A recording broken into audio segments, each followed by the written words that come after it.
Little did Marcus Thompson at Blackwood Prison know he was about to experience the longest night of his life. A prison guard for 20 years, Marcus was the most senior member of the team on duty that night and was about to face an extraordinary situation. The night shift started at 10 p.m. Marcus and his 5 colleagues, Jake, Danny, Rodriguez, Chen, and Tom, went out on their routine patrol rounds. Blackwood was the state's oldest prison. It had been built in the 1890s, and its walls were so thick that even sounds from the nearest town couldn't reach inside. Around 11:30 p.m., they went out on their first rounds. Marcus stayed in the security room and watched the cameras. The screen showed dark corridors, empty recreation areas, and cells. The inmates were sleeping. Everything was normal. At 12:15 a.m., the last sound came from Jake's radio. I checked A block. Everything's normal. Then silence. Marcus waited 10 minutes, then 20 more. He called Jake on the radio but got no response. He called the other team members. No sound from any of them. When he started checking the cameras, Marcus's heart began beating rapidly. He could see Jake in A block, but something was wrong. Jake was standing in place, seeming to tremble. When he zoomed in, Marcus was horrified. Jake was attacking himself. He was pulling his hands toward his own face, tearing at his skin with his nails. But there was no expression of pain on his face. He seemed to be in a hypnotic state. His eyes were open, but empty, as if he had no soul. Marcus switched to the camera in C block. Danny was there. He was doing the same thing, attacking himself, hitting his hands against his head. Rodriguez, Chen, and Tom, all in the same condition. Different corridors, different blocks, but all doing the same thing. They were harming themselves, as if they had no control. Marcus's hands were shaking. He had worked in this job for 20 years, but had never seen anything like this. He tried to call the outside world on the radio, but there was no signal. The phone lines had been cut. Around 1 a.m., he saw movement on the cameras. The inmates were waking up. But they were also behaving strangely. They grabbed the iron bars of their cells and were all looking in the same direction, downward, as if something underground was calling them. Marcus gathered all his courage and left the security room. The corridors were very quiet. Footsteps echoed, and his heartbeat rang in his ears. He found Jake first. He was still in the same position, continuing to attack himself. Marcus called out to him, but Jake was behaving terribly and couldn't hear him. When Marcus looked closely into Jake's eyes, his stomach turned. His eyes were black, completely black, as if his pupils had enlarged and covered his entire eyes. When he checked his other colleagues, they were all in the same condition. Their eyes were still black and they were harming themselves, as if they had no souls. At 2 a.m., Marcus decided to explore the basement of the prison. The inmates were still looking downward, and Marcus knew there was a reason for this. They hadn't used the stairs leading to the basement for years. They only used it as a storage area. The stairs were very old, creaking with every step. As he went down, the air got colder. Marcus's breath turned to fog. Even his flashlight beam was barely visible in the darkness. When he reached the basement, Marcus's heart stopped. There was a tunnel there, a tunnel he had never seen before. The walls were very old, looking even older than the 1890s, as if the prison had been built on top of this tunnel. Sounds were coming from inside the tunnel. Whispers, songs, crying. Very old sounds, as if they were coming from the past. Marcus went inside, his breath catching. At the end of the tunnel was a large room. Symbols, writings, pictures on the walls. Very old, perhaps thousands of years old. Stones were arranged in a circle on the floor, and in the center of those stones, a pit. The pit was very deep.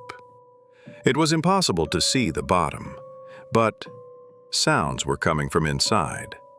Screams, songs, and strange, horrifying sounds. As Marcus approached the pit, the voices in his head multiplied. He understood that the prison used to be a temple site, a very old cult temple, perhaps thousands of years old. And that pit was like a portal, a door opening to another dimension, another place. When Marcus turned back, all his colleagues had come down to the basement, but they were no longer themselves. Their eyes were black, like zombies. They were all looking at Marcus at the same time. Then they started talking, but all at the same time, saying the same words. Marcus, it's very beautiful at the bottom of the pit. Very peaceful. You won't have any pain. Marcus started running. Up the stairs, through the corridors, toward the exit door. But the door was locked. The keys had been left with Jake. When he turned back, all the inmates had left their cells. They were all going down to the basement. Hundreds of people, silently, walking in the same direction. All their eyes were black. Marcus ran back to the security room. When he watched through the cameras, everyone was in the basement, gathered around the pit. They were arranged in a circular shape, all singing at the same time. In a very old language, sounds Marcus had never heard. Then they started jumping into the pit, one by one. First the inmates, then the guards. No one was screaming. Everyone was jumping voluntarily, as if the pit was calling them, and they weren't resisting. Marcus was left alone. The entire prison had emptied. Only he was there, and the sounds coming from the pit, wanted him to come too.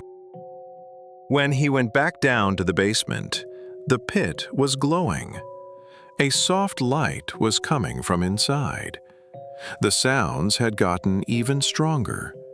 Marcus approached the pit, hypnotic sounds filling his head. As Marcus stood at the edge of the pit, the sounds from inside showed him something. At the bottom of the pit, he saw his colleagues, Jake, Danny, Rodriguez, Chen, Tom. They were all there. But not just them.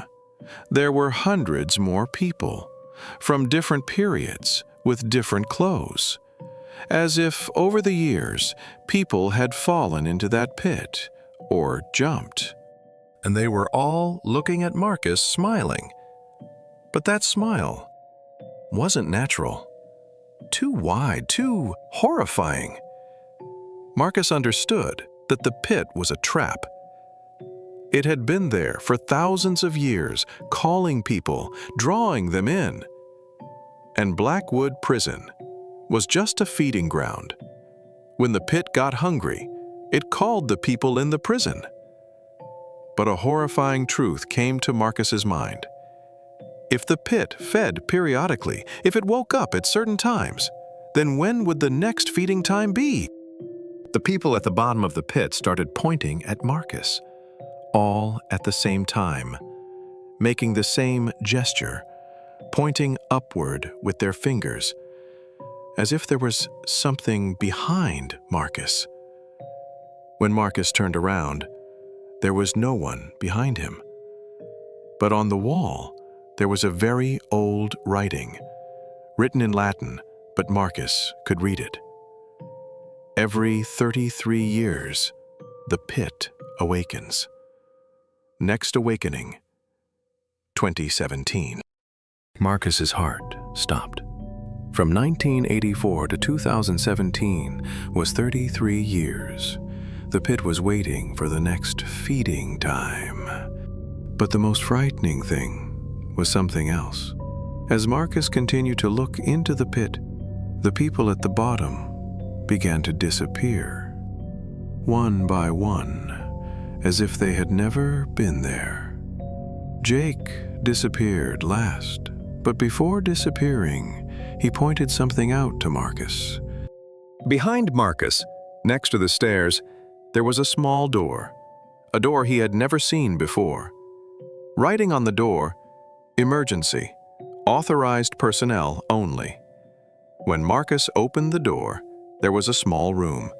Files, documents, photographs on the walls, all about the pit, its history, its victims, feeding periods. And the most horrifying thing, the pit wasn't only at Blackwood. There were 12 more around the world, in different countries, in different cities. They all woke up at the same time, they all fed the same way, and they were all kept under control. Marcus found his own name in the files. Marcus Thompson, Blackwood Keeper, appointed for 1984 to 2017, period. Note below, will wait until the pit awakens, will sacrifice himself if necessary. Marcus understood that he had been chosen for this job. They had prepared him for 20 years, trained him for that night. He was also part of the pit. There was also a photograph in the files from 1951. The same basement, the same pit, but the man standing next to the pit was Marcus. Same face, same age, same clothes. Another photograph, 1918. Again, the same Marcus. 1885, again, the same Marcus. Marcus understood that night that he wasn't just a guard. He was the guardian of the pit, an immortal guardian. Every 33 years, the pit would wake up and feed. Then Marcus would start waiting again. When the shift change came at 6 a.m. in the morning, Blackwood Prison was completely empty. Only Marcus Thompson was there in the security room, in front of the cameras, calm, normal, as if nothing had happened. When the new management arrived, they asked Marcus questions. He gave a simple answer. The night was very quiet. We didn't have any problems. There was no record of the inmates and guards, as if they had never existed. Only Marcus was there. And he continued his job until 2017. But the horrifying thing is this. Marcus is still there. Right now, in 2024, Blackwood Prison is still operating. New inmates, new guards, and Marcus is still there, waiting. Because the pit was getting hungry more often now. 33 years had started to seem too long. Maybe 20 years, maybe 15 years, maybe shorter. And right now, if you go to Blackwood Prison, you can hear vibrations in the basement. The pit is starting to wake up again. Marcus Thompson is still there, waiting. His eyes are now completely black, his smile too wide. Because it's your turn.